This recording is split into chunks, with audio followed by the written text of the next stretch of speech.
A lot of people tell you to try self-destruction first before trying self-improvement. Well, self-destruction is when you destroy your past self in order to build a better you. This is usually done by recognizing that your past self is weak or an addict or a loser, and then you destroy that in order to build a better self. But is it really necessary to despise or hate your weak, addict, loser past self in order to build a better you? I think Ruff says it better than I do. But men that use that aggression all the time and make it their reason for disappearing, it's tiring. So I think what we should do is that instead of self-destruction or self-improvement, we should try to develop self-awareness first. Roll the dice with your eyes wide open. It's a very nice quote because it tells us that in life, there are a lot of things that we do not have control over. So when I roll the dice, what comes after that I do not have control over. So I can either get a 6 or a 5 or a 1, doesn't matter. I don't have control over it. But the beautiful thing about this quote is that although it tells us that there are many things that we don't control in life, it determines what we have control over. So that's rolling the dice and keeping our eyes wide open. So this quote tells us that in pretty much anything in life, we can only choose to roll the dice and keep our eyes wide open. And everything else we have pretty much no control over. So what does rolling the dice and keeping our eyes wide open mean? Rolling the dice is like studying for a test. So when you take that test and then you get results, that's the outcome of rolling the dice, which we pretty much do not have control over.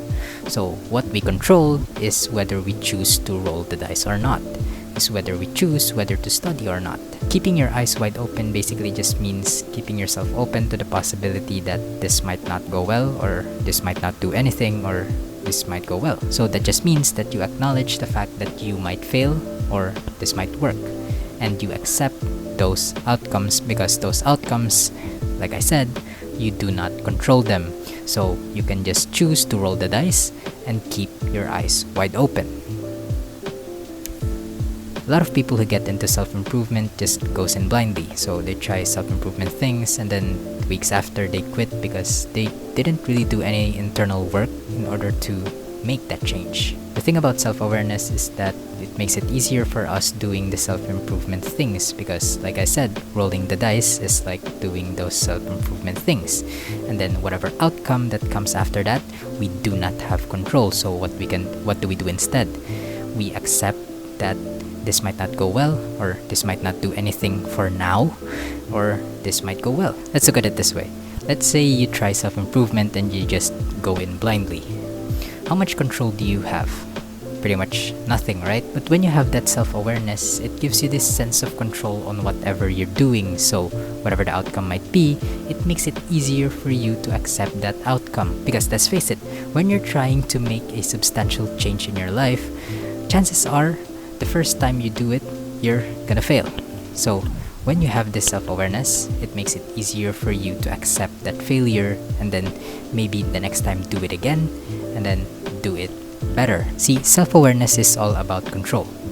So when you have too much self-awareness, you're this anxious kid who's nervous about everything, right? And when you have too little, then you're pretty much one of the people who tried self-improvement and then failed. So what we should do is to not have too much or too little self-awareness, but instead, we should just have control over it. So how do you do that?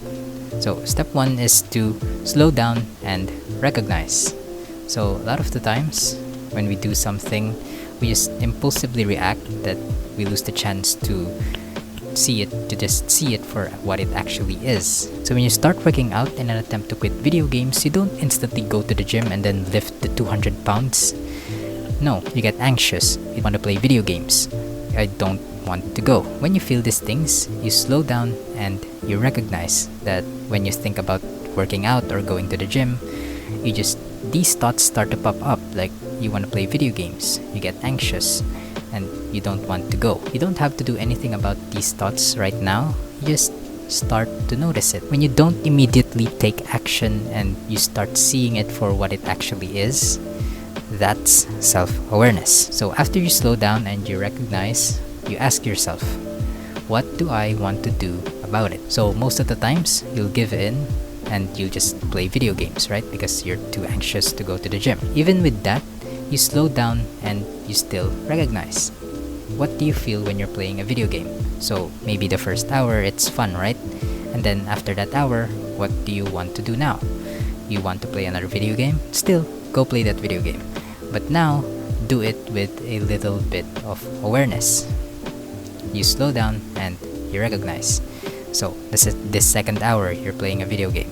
After that hour, what comes after that? Then you'll play for another hour, and then another hour, and then another hour. And then you kind of get to the point where man, I've played for 10 hours now. I'm sick of this shit. So then, don't impulsively react. Ask yourself, what do I want to do about it? You want to go to the gym, right? So, do you want to go, or do you want to stay here and play video games? But then when you start to think about going to the gym, you get anxious. You start to get these thoughts like it's never gonna be good enough. Again, slow down and recognize. Is it never gonna be good enough? Is it better than just playing video games? Ask yourself these questions. You slow down, recognize, and then you ask yourself these questions. So, the kind of last step is to let yourself fail. When you ask yourself, what do I want to do about it, and you play the game, you kind of failed there, right? You just think that, I failed. So, there's no point in doing it, right? So, the first step kind of applies to this, right? So, you slow down and you recognize, I failed. How did I fail? What can I do to not fail again next time? Don't be too hard on yourself. I know you failed this time, but like I said, when you're trying to make a substantial change in your life, it's mostly guaranteed that you'll fail the first time you do it, because change is hard. It doesn't really come instantly, like you take this pill and then you're instantly boom, aesthetic physique. No, you have to consistently fail and fail and fail in order to make yourself better. So when you acknowledge that failure is an inevitable thing and you let yourself fail, you can change something so that the next time it doesn't happen again. And that's when you build a better you. So to summarize, here's everything. Slow down and recognize. Ask yourself, what do I want to do about it? And then, last step, let yourself fail. So now, I want you to do me a favor and live.